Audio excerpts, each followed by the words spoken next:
মায়ের মামাবাড়ি বেড়াতে আসার দুদিন পর হৈমন্তী জানতে পারল পাত্রপক্ষ ওকে দেখতে আসবে। তার জন্য খুব তোড়জোড় চলছে। মা সারাক্ষণ দিদার সাথে থাকে। হৈমন্তী যে এই বিষয়ে মায়ের সাথে সরাসরি কথা বলবে দিদার জন্য পারছে না। মাকে ডাকলেও দিদাও মায়ের পিছু পিছু চলে আসে। হৈমন্তীর এত বিরক্ত লাগে। আজ পূর্বের আকাশে চনমনে রোদ উঠেছে। দিদা আচার রোদে দিতে দিতে ছাদে গেছে।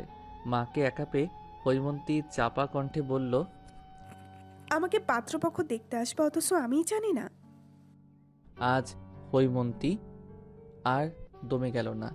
স্পষ্ট করে বলল, বিয়েটা তো আমাকেই করতে হবে মা। আমি বিয়ে করব না মা। খবরদার হৈমন্তী, বিয়ে ভাঙার চেষ্টাও করবি না তুই। এর ফল কিন্তু খুব খারাপ হবে। মা, তোমার মুখে কিছুই আটকায় না। তো কি করবি? সারা জীবন বাপের ঘাড়ে বসে বসে তার অন্ন ধ্বংস করবি? এখন না হয় বাপ বেঁচে আছে, বাপ মরে গেলে তখন কি করবি? না, আটকায় না। এতদিন তো খুব বড় গলায় বলতি। কি যেন ছেলেটার নাম? ও হ্যাঁ, মনে পড়েছে, রাজীব। রাজীব চাকরি পেলেই তোকে বিয়ে করবে। সে কত ধানাই পানাই করে বিয়ে আটকাতি। এখন এখন কি বলবি? ঘুষের টাকাগুলো দিয়ে দাও প্লিজ মা, আমি চাকরি করব। মারবো ঠাটি এক থাপ্পড়। তুমি চাকরি করো, আর লোকে সেই সুযোগে বলুক মেয়ে বিয়ে না দিয়ে চাকরি করাচ্ছে মেয়ের কামাই খাওয়ার জন্য। তোমার জন্য তো আমরা এত কথা শুনবো না। লোকের কাজে পরনিন্দা, পরচর্চা করা। লোকের কথা এত ধরো না তোমা। খোঁজ নিয়ে দেখো, যারা অন্যের সমালোচনা করে তারা 95% নিজের জীবনে অসুখী, অবহেলিত। এর মূলত নিজেরাও সুখে থাকে না, অন্য কেউ সুখে থাকতে দেয় না। এত জ্ঞান দিস না হৈমন্তী, বিরক্ত লাগে। মা হৈমন্তীকে আর কোনো কথা বলার সুযোগ না দিয়ে চলে গেল। হেমা একটা জামদানি শাড়ি এনে হৈমন্তীর হাতে দিল। বলল, রেডি হয়ে নে বর্দি, একটু পরেই তোকে ছেলেপক্ষ দেখতে চলে আসবে। শাড়ি পরবো না। হেমা বিরক্ত হয়ে বলল, আর ঝামেলা করিস না তো বর্দি, তোর জন্য আমাকেও মায়ের কাছে বকা শুনতে হয়। হৈমন্তী উদাস দৃষ্টিতে জানালার দিকে তাকিয়ে রইল। ওর কিছুই ভালো লাগছে না।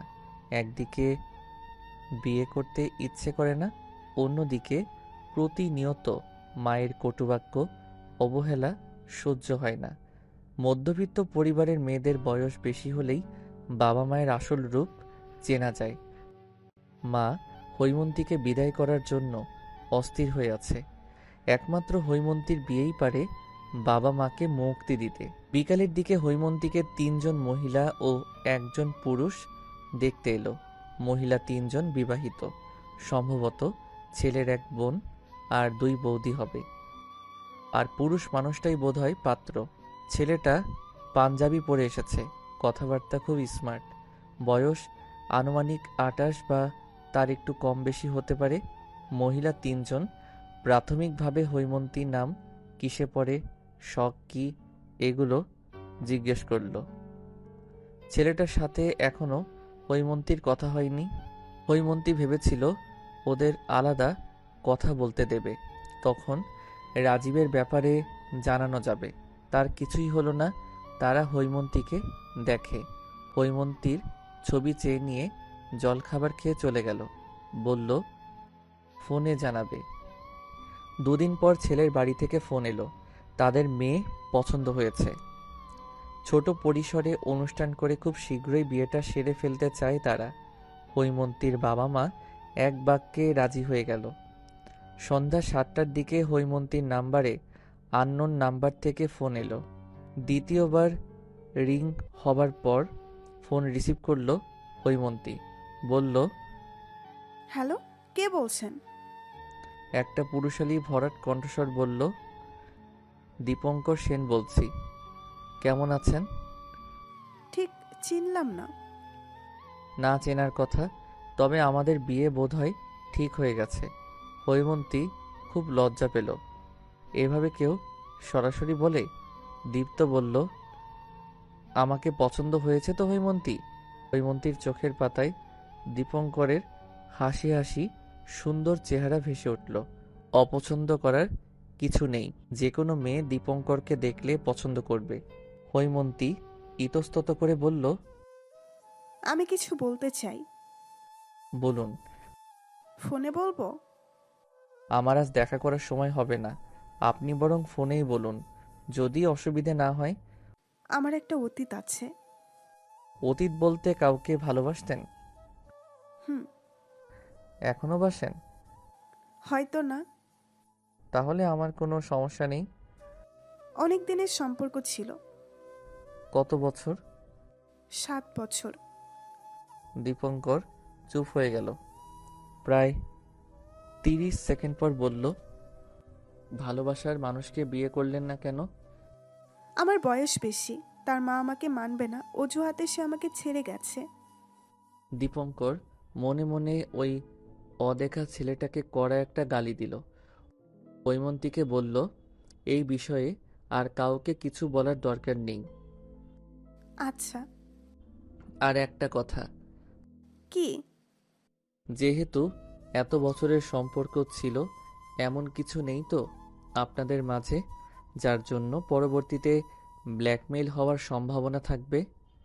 দেখুন, এতে কিন্তু আমার পরিবারের সম্মান জড়িয়ে আছে। না। ওকে, এখন রাখি। দীপঙ্করের সাথে কথা বলে হৈমন্তীর মন অনেকটাই শান্ত হলো। ছেলেটা যথেষ্ট ভদ্র, কণ্ঠস্বরও সুন্দর। হৈমন্তীর বিয়ের দিন মা বউ সাজতে পার্লারে যেতে বলেছিল। হৈমন্তী আগ্রহ দেখালো না, ফলে হেমা ওদের আরও দুজন কাজিন হৈমন্তীকে সুন্দর করে বউ সাজিয়ে দিল। বিয়ের লাল বেনারসিতে হৈমন্তীকে খুব সুন্দর লাগছে। রাত 8টার লগ্নে বিয়ে। বরযাত্রী চলে এসেছে। হৈমন্তীকে পান পাতা দিয়ে মুখ ঢেকে পিঁড়িতে বসিয়ে ছাদনা তলায় নিয়ে যাওয়া হলো। শুভ দৃষ্টির সময় সবার অনুরোধে পান পাতা সরিয়ে দীপঙ্করের দিকে তাকাতেই থমকে গেল হৈমন্তী। এ কাকে দেখছে সে? সেদিন যে ছেলেটা সাথে এসেছিল, এই ছেলে তো সে না। দীপঙ্কর বেশ লম্বা, গায়ের রং কুচকুচে কালো, মাথায় টাক পড়েছে, মাথার পাতলা চুলগুলোও পেকে গেছে। চুলগুলো কালো কালার করা দেখেই স্পষ্ট বোঝা যাচ্ছে মা এই বুড়োর সাথে হৈমন্তীকে বিয়ে দিতে পারল। হৈমন্তীর প্রচণ্ড কান্না পাচ্ছে। জড়বস্তুর মতো অনুভূতি শূন্য হয়ে মালা বদল করল হৈমন্তী। এখন এখান থেকে এক ছুটে পালিয়ে যেতে ইচ্ছে করছে। ফোনে কথা বলার সময় একটু মনে হয়নি ছেলেটা দেখতে এতটা অসুন্দর হবে। উফ, আর কিছু ভাবতে পারছে না হৈমন্তী। বুকের ভেতর এত কেন কষ্ট হচ্ছে? বাকি বিয়ে সম্পূর্ণ করে দুজনকে ঘরে নিয়ে যাওয়া হলো। হৈমন্তী খাটের এক কোণে চুপটি করে মাথা নিচু করে বসে আছে। দীপঙ্করও পাশে বসে আছে। আজকে সামনাসামনি দুজনের একটাও কথা হয়নি। দীপঙ্করের বন্ধুরা ডাকতেই দীপঙ্কর উঠে চলে গেল। বরযাত্রী এসেছে বোধহয়। দুজন মহিলা হৈমন্তীর দিকে তাকিয়ে চাপা কণ্ঠে ফিসফিস করে বলছে, দীপঙ্করের বৌভাগ্য খুব ভালো, প্রথম বউটাও খুব সুন্দরী ছিল। হৈমন্তী মুখ তুলে তাকালো। ওর মাথা ঘুরছে, গা কাঁপছে। আশ্চর্য, কেউ ওকে জানায়নি কেন? নাকি এখনো কেউ জানে না? চেহারা অসুন্দর, গায়ের রং কালো, মেনে নেওয়া যায়, কিন্তু এত বড় প্রতারণা কিভাবে মেনে নেবে হৈমন্তী? ওর সমস্ত পৃথিবী অন্ধকারে ঘনীভূত হয়ে গেল। সারাদিন উপোস থাকার কারণে শরীরে বিন্দুমাত্র শক্তি নেই। নিজের ছটফটানি স্নায়ু যুদ্ধ কতক্ষণ দমিয়ে রাখবে? টিন এজ মেয়েদের মতো হাউমাউ করে কাঁদতে পারলে বোধহয় অশান্ত মনটা শান্ত হতো। বহু কষ্টে কান্না আটকে রাখার ফলে চোখ দুটো লাল টকটকে হয়ে গেল। এত আলো, এত মানুষ, এত হইচই, সব কিছু অসহ্যকর লাগছে। চিৎকার করে বলতে ইচ্ছে করছে, তোমরা চলে যাও প্লিজ, আমি একটু একা থাকবো। মায়ের সাথে একবার কথা বলতে হবে, সময় থাকতে মাকে জানাতে হবে তো। এই লোকটা যদি হৈমন্তীকে চিট করে, ভগবানের দিব্যি কোনোদিনও দীপঙ্কর নামক লোকটার সাথে সংসার করবে না আমি। মাকে ফোন দিলাম। চুপ, আর একটা কথাও বলবি না। আমি সব জেনেই তোর বিয়ে দিচ্ছি। আর সেই দিন তুই যাকে দীপঙ্কর ভেবেছিলি, এটা অন্য কেউ ছিল। ছেলেটা সুন্দর ছিল, জানতাম তুই বিয়েতে রাজি হবি, তাই তোকে সাজিয়ে এনেছিলাম। তোর অতীত জেনে শুনে কোনো ভালো পরিবারের সুন্দর ছেলে রাজি হবে না তোকে ঘরে তুলতে। তাই তো যা যা হচ্ছে চুপচাপ মেনে নে, নয়তো খুব খারাপ হবে। কি গো বউ, আর কতক্ষণ এইভাবে বসে থাকবে? সব কাপড় খুলে ফেলো, তোমার শরীরের স্বাদ নিতে দাও আমায়। মা মানে? মানে কিছুই না, সব খোলো, সারা রাত মজা নেবো আজ। আমায় না করার কথা কোনোদিনও কল্পনাতেও আনবি না। রোজ যতবার যতক্ষণ চাইবো আমায় আনন্দ দিবি। বউ মরে গিয়েছে অনেক বছর, কতদিন এই সুখ থেকে বঞ্চিত বলতো। তোর শরীরের রসে আমার শরীর ভেজাবো আজ। এভাবেই চলতে থাকে হৈমন্তীর নতুন সংসার। প্রতিটা মুহূর্তের চাপা কান্না চার দেয়ালের মধ্যেই আটকে যায়।